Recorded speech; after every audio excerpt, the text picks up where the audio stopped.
voice17104.com. This is Zanetta Winfield, and you're listening to The Voice 17104.com. The Voice 17104.com.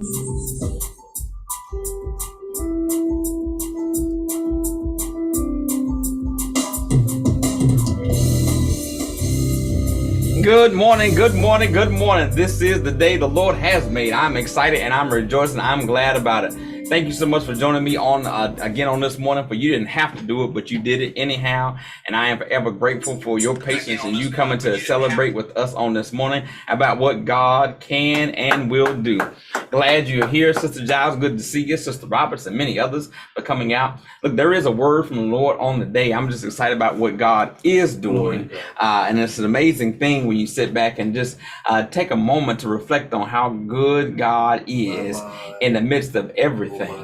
And I am grateful. And it's amazing because just on the other day, on Thursday, it was hot. I tell you, it was hot outside. But then on Friday, the rain came down. The rain came down heavy just to cool us off. But then Saturday, humidity was out there again, got a little bit warm, but God had the clouds over us during the day, so it wasn't blazing hot. So I am thankful to God because we can spend so much time complaining about the rain that we forget about the sunshine. We complain about the sunshine and forget about the rain. We can complain about the cold and forget about the warm. But God operates in seasons, and I'm thankful that the season that which He operates in, guess what, always includes me. I'm thankful. Look. There's a word from the Lord. Old Testament text says, we continue here at Wesley Union. Our sermonic theme, our theme for our year has been in years past is making an impact.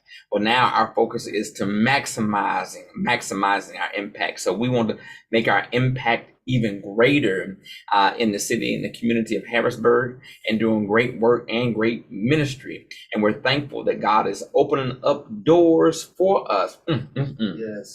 God is opening up doors for us that we can walk do some major things. We're preparing for our church anniversary, which will be scheduled for October the 22nd.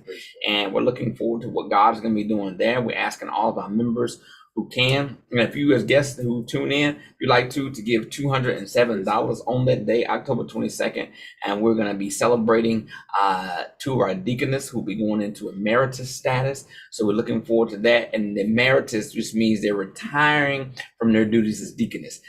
They serve communion and go and visit the sick and lay hands on and pray for individuals, but they are no longer doing that. And so we're emeritizing them and one of our trustees as well. So we're thankful for the work which they do. So let me dive into the word on this morning. So if you could join me, if you will, Old Testament, 1 Samuel chapter 17, 1 Samuel chapter 17. And I want us to look at verses 51 through 50, 51 through 53, 51 through 53. And it says, David, 50 through 50, I'm sorry. 1 Samuel chapter 17, picking up at verse number 50. So David triumphed over the Philistine with a sling and a stone. Without a sword in his hand, he struck down the Philistine and killed him.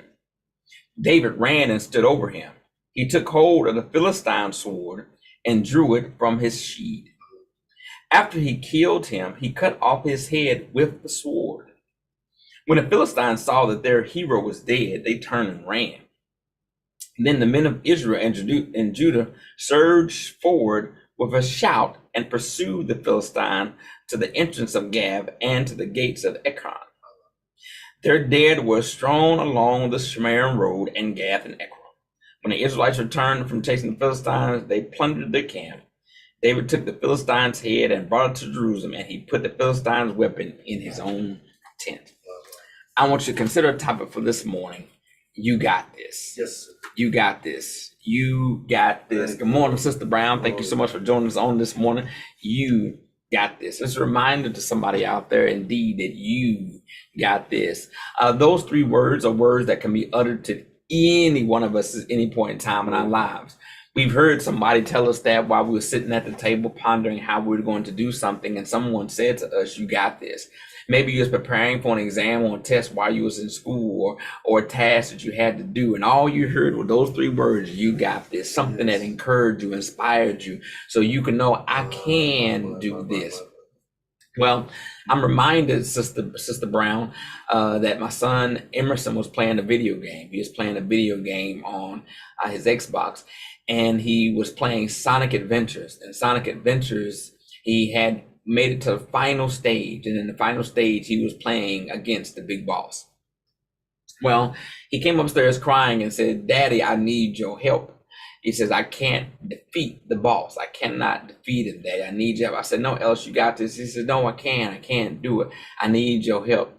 So then I go downstairs and I pick up the video game controller, Sister Giles. The interesting thing about it is I'm old school. I'm used to Nintendo and Sega Genesis, where you have buttons A and B, just A and B, and a little directional pad. But the Xbox has all the alphabet. I got A, B, X, Y, left trigger, right trigger, and I got it all. I got it all. You hear me? I got everything on here.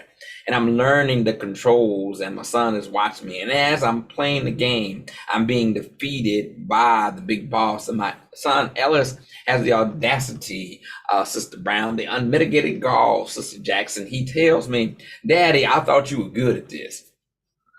I'm like, wait a minute, you came to me asking me for help. You think I'm good at this?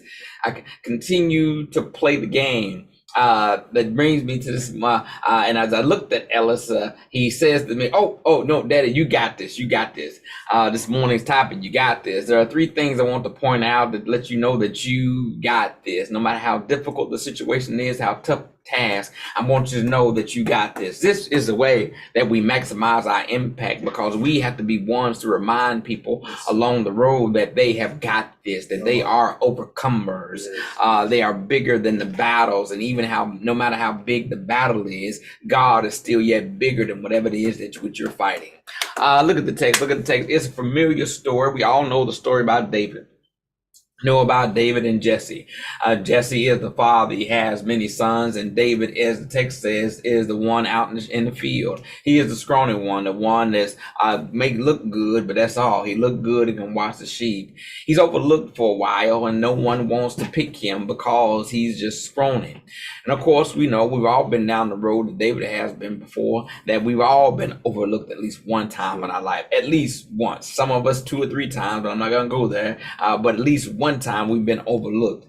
Well, as you know, David goes up to the battlefield to check on his brothers. He's anointed to be the next king of Israel. And as he moves forward, his brothers realize and they begin to have some sense of jealousy of him. We know that he's anointed by Samuel. He is the one that God says is going to be the next ruler, but God doesn't put him a place right then. He lets him know where he's going to place him. Don't miss this. Get excited about where God is going to place you, but don't have anxiety to try to put yourself in that position. That's a message right there by itself. It's okay to be excited about what God has in store for you. Just don't try to hit fast forward on the button. Well, David goes to the head of the camp because he's on a lunch run. As you know, Jesse tells David to go to the battle and give your brother something to eat. He gets there and David's curious. David wants to know what is going on, what is happening. And his own brothers, his own family members say, "Why are you worried? Just give us our food and go back home." David says, "Well, here, I just came up with your bologna and cheese sandwich, your egg salad sandwich, tomato sandwich. Look, what's wrong? I can't find out what's going on." Somebody tells David, Pastor Thomas, what's going on. And David finds out and hears that this giant by the name of Goliath is standing up shouting insults at the children of Israel on a daily basis, not once a month, not every other day, but on a daily basis. Around about the same time, he comes out and shouts and screams and hollers and hurls insults at the children of Israel, and they have nothing to say but to stand there. This is an army. Saul has an army of 10,000 plus, and Goliath is standing by himself, and the people just stand there, fear and trembling. Well, there are 3 things that I want you all to know when you go out. Once you leave out today, you can say you got this. Yes, no matter the situation, as I said, no matter the circumstance, no how big Goliath may be, I want you to know that you got this. I've come to give somebody an encouraging word on the day that everything indeed is going to be all right. How do you know everything is going to be all right, Brother Philip? I'm going to tell you. Go ahead and journey with me. Point number 1 is this: you got to remember past fights that you have won. Remember the past fights that you had that you won. Why is that something to remember? Because we all have a memory of battles that which we fought before that we didn't think we was going to be victorious, but God gave us a victory. Each of us should have a last time praise. Oh, don't miss it. Don't miss it. We all should have a last time praise. Pastor Thomas, Yes. what's a last time praise? Oh, real simple. The last time folks said I wasn't going to make it, and look what I did. The last time folk counted me out, and look at me now. The last time people said I wasn't amount to nothing. Ooh, and good God Almighty, like Mike Jones, first you didn't want me, now you're all up on me. The last time folks thought I was dead and I'm still yet alive. The last time folks said I wasn't going to ever show my face again. The last time folks stabbed me in the back. The last time folk pushed me aside. The last time folk overlooked me. The last time folks said I wasn't qualified. The last time folks said I was going to get fired. And look what God has done for me right now. Why?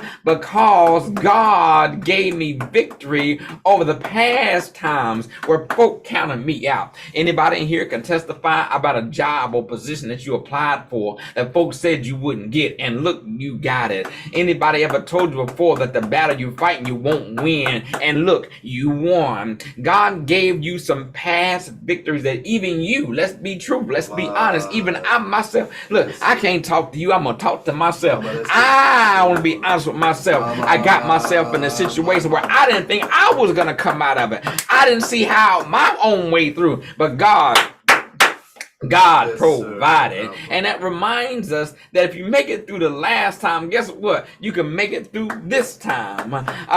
Because the last time may not have been the best time, but you made it and God prepared you for this time. And in other words, God was there with you the last time you had a battle, the last time you had a situation, the last time you had a circumstance. And guess what?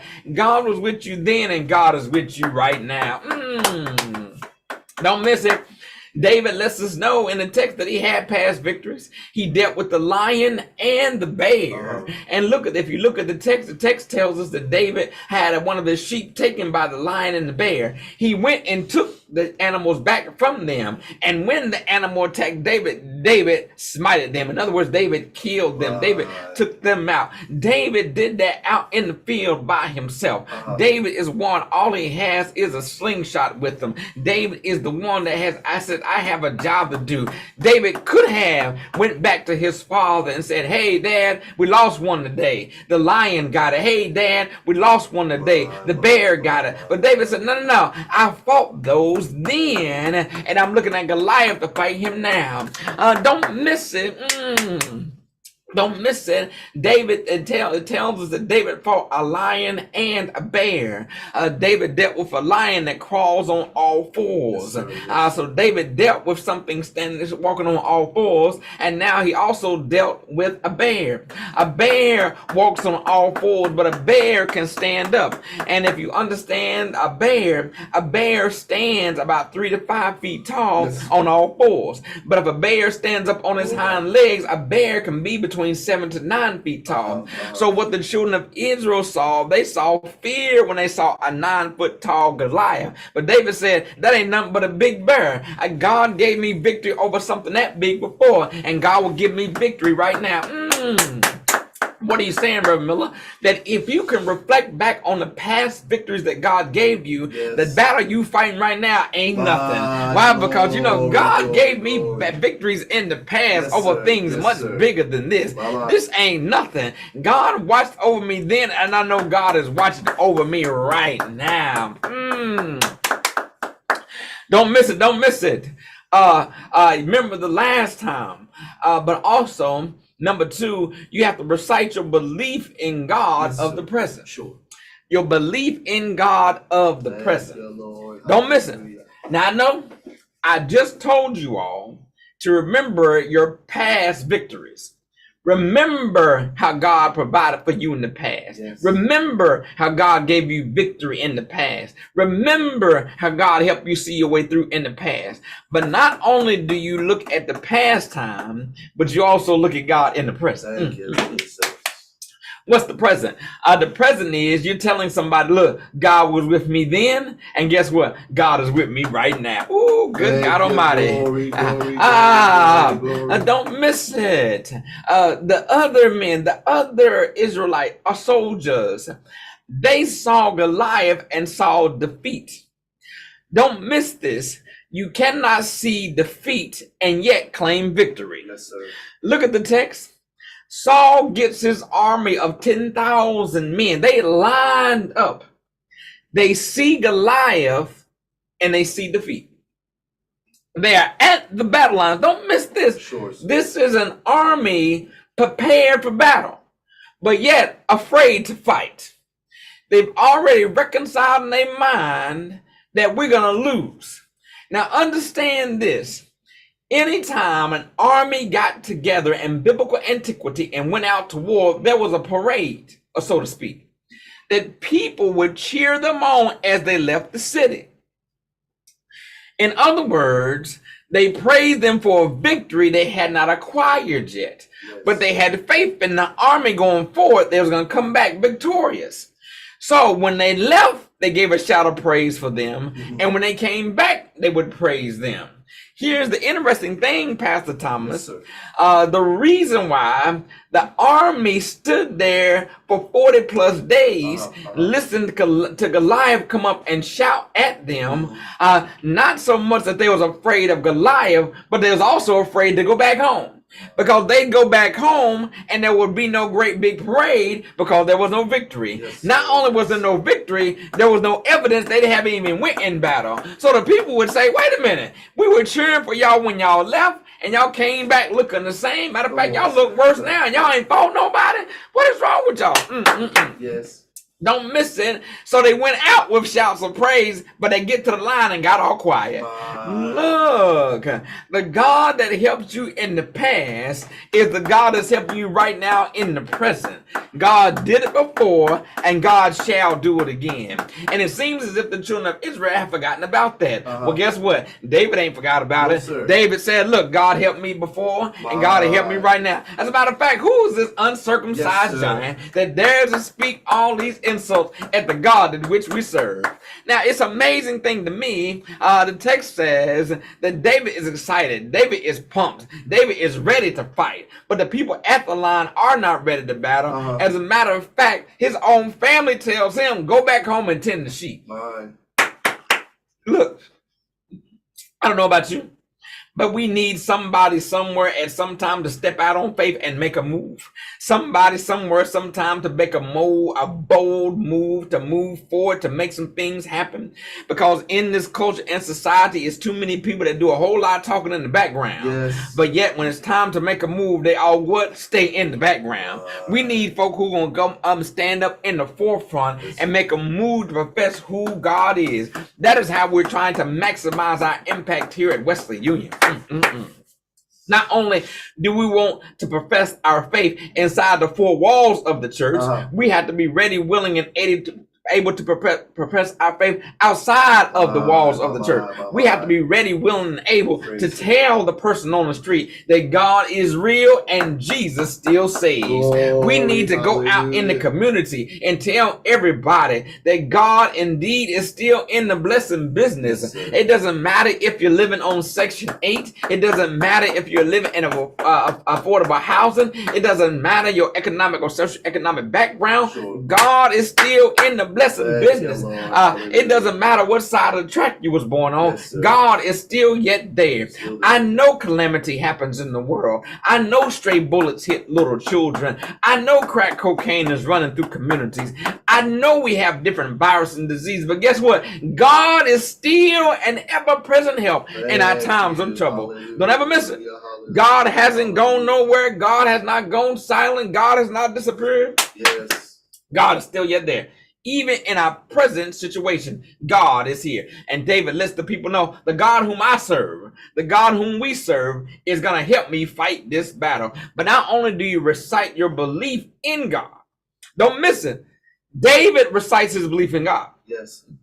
The reason why it's important, Pastor Thomas, is because y'all remember Saul is put in place by God. God allowed Saul to be king. And Saul was supposed to worship God. Saul was not supposed to deal with any kind of false idols. Yes. The children of Israel are supposed to worship God. Don't miss this. It's not like the children of Israel and Saul are oblivious to who God is. They know who God is, yes, sir. But they are afraid of Goliath. They've seen what God has done for them in the past, but they're not sure if God can do it for them right now in the present. But David says, baby, God ain't going nowhere. The same God who watched over me in the field is the same God that's going to watch over me dealing with this giant. And finally, you have to realize that fear is one thing, but your faith is another. Glory to God. Don't miss it. Look, you don't win battles because you are proficient. You win battles because he is sufficient. You have to understand that your faith has to outweigh your fears. Yes, don't miss it. I'm not saying that you're not going to be afraid. I'm not saying that you won't have some fear. You won't be scared. I'm not saying that. I'm saying don't let your fear outweigh your faith. Ooh, good God Almighty. It is in our DNA that we step out on faith in spite of fear. God is on your side and walking this thing out for you. Our foreparents and foremothers and fathers had fear, but their faith in God transcended that. How do you know, Reverend Miller? Because they marched for over 300 days during a boycott. They dealt with segregation and desegregation. They dealt with Jim Crow laws. They was blasted with water hoses. They had dogs turned on them. And all while they was doing that, they said, we ain't gonna let nobody turn us around. We're not gonna let no dogs turn us around. Not gonna let no hoses turn us around. We're not gonna let the Klan turn us around. None of those things are going to turn us around. And guess what? Yes. Even in the demonic spirits that which we battle, even with the negative attitudes we deal with, guess what? We can't let that turn us around. Fear is natural, but our faith is supernatural. So no matter how scared we are, yes, our faith has to be bigger than our fears. Sure. Don't let fear stop you from making that move. Don't let fear stop you from writing that book. Don't let fear stop you from pursuing that degree. Don't let fear stop you from making that investment. Yes. Don't let fear stop you from opening up that business. If God told you to do it, you ought to follow through with it, because God is still on your side. And trust and believe, if God said it, that ought to settle it, because God always holds up his end of the promise. There is not a promise that God ever broke. There's not a promissory note God ever rejected. There's not a check that God wrote that ever bounced. There's not a bank account that God has ever went bankrupt. God indeed is always there. Step out on faith and trust in God and watch what God can and will do. Oh, I got to close. Let me go ahead and close. You remember I told you about my son earlier? He had difficulty playing this game, Sister Giles. He couldn't get past the final boss, the big boss, the big boss. He was bigger than all the other bosses that which he dealt with before. And he needed my help. He says, Daddy, I need your help fighting the boss. I went down and fought the boss, and the boss was defeated. Looked like it was a defeat. And Ella said, Daddy, I thought you was good at this. And I said, well, look, Ella, just keep playing the game. And as I was playing the game, I remembered some of my past battles I had. Now, here I am. I'm 47. Sure. I grew up on playing the video game Atari. Yes, sir. I grew up putting a quarter in the pinball machine at the arcade and playing the games there. And I remember, Pastor Thomas, that even though I played the Atari back in the 80s, here in 2023, there is one thing that remains the same. Yes, sir. In the video games, they have what is called an algorithm. Yes, sir. You can learn the algorithm because there are certain patterns that which the enemy has. Sure. And the enemy always does the same patterns over and over again. And once you learn the enemy's patterns, you know you can be victorious. Don't miss that. What are you saying, Reverend Miller? Goliath had a pattern. His pattern was to come out and tell the children of Israel that they couldn't win. Yes. His pattern was to tell them that he was the king. His pattern was to tell them that I am the best. Yes. You don't have anything. Don't let people's words defeat you. You have to let your faith outweigh your fear and step out there anyway and watch what God would do. So then I learned the pattern. I end up, then as I'm fighting the game, they had a little level meter at the top. It shows that when the enemy's energy was getting depleted, excited because I was defeating him in Yes, battle. sir. And as the meter got all the way down to the last little bit, guess what? Then my son says, "Oh, Daddy, I got it now. I got it." Ellis takes control from me, and then he beats, able to defeat the enemy. We go upstairs, and he says, "Mommy, I was able to beat the enemy." I said, "Wait a minute, Ellis, what you mean?" He said, "Oh no, I was able to beat the enemy." He says, "Well, Daddy helped at the beginning, and then he passed the control to me, and I was able to defeat it." I said, "Oh, wait a minute, Ellis, you need to say that again." He said, "I told Mommy that you had the control, and then once you defeated the enemy, got the enemy's energy down, then you gave the control to me, and I ended up beating him." I said, "Oh, that's a preacher moment right there." How do you know? Why is that a preacher moment, Reverend Miller? Don't you know the battles that which you have won? God already gave you the victory. He already defeated the enemy. He just gave the control over to you. So at the end of the day, you got to stand, look like you got the victory. How did they know? Because people said, "How did you win? How did you come through victorious? How did you beat them? How'd you make it through?" And you can say, "It was not me, but it was the God in me. It was the God in me that gave me the victory earlier on. He just put the control in my hand. It looked like I did it, but at the end of the day, it was God that took care of everything." How do you know that it was God? Because even you have to say to yourself, Sister Brown, every now and again, "Look, I don't know how I did it. I don't know how this happened. All I know, it had to be nothing but the hand of Almighty God. And if it was not for the God on my side, I don't know where I would be." I thank you all for joining me on this morning. I pray God continues to watch over, bless, and keep you in your goings out and your comings in. Remember, you got this. God is for you. Who can be against you? This ain't your first battle. It ain't your first rodeo. God is still yet on your side. You walk with God, I guarantee you got this. Because God is still in the business of doing major things, doing exceeding abundantly above all we can ask or think. You're under the sound of my voice and you had lost hope at one time. Trust and believe. God is still there. The same God that helped David more than 2,000 years ago. That God ain't changed. That God ain't changed at all. That God is still here right now. Anybody under the sound of my voice, you never gave your life to Christ, you can do that right now. Say, "Lord, I yield, I give my life unto you." Anybody standing in need of prayer, we lift you up in prayer right now. That God gives you strength and courage that you need, that you can continue to press forward. Thank you all for joining us on today. Pray that God continues to watch your blessing, keep your anointing be upon you. If you want to make a donation to the ministry, you can. You can find us on Cash App, $ Wesley Union Impact. Make a donation that way. Or you can find us on Giverfly, Wesley Union AME Zion Church. If you want to put it in the mail, you can do that as well. Post Office Box 5124, Harrisburg, Pennsylvania 17110. And if you're ever in our neighborhood, you want to stop by and visit at Wesley Union, we're located at 2219 North 5th Street, Harrisburg, Pennsylvania. Swing on by and holler at us one Sunday morning. We look forward to having you. Love to have you. Until next time, may God continue to watch over, bless, and keep you in heaven, smile upon you. Thank you so much for joining Sister Giles, Sister Brown, Sister Daniel, all that joined for your glory. Thank you so much for joining us on this morning.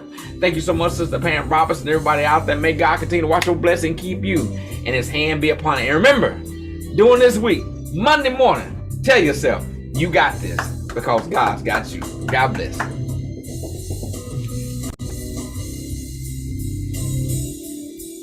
Pray for me today as I'll be speaking. I'll be the keynote speaker for the graduation service for Martin Luther King Jr. Leadership Development Institute. Looking forward to a great time in the Lord. The service begins at 3 o'clock.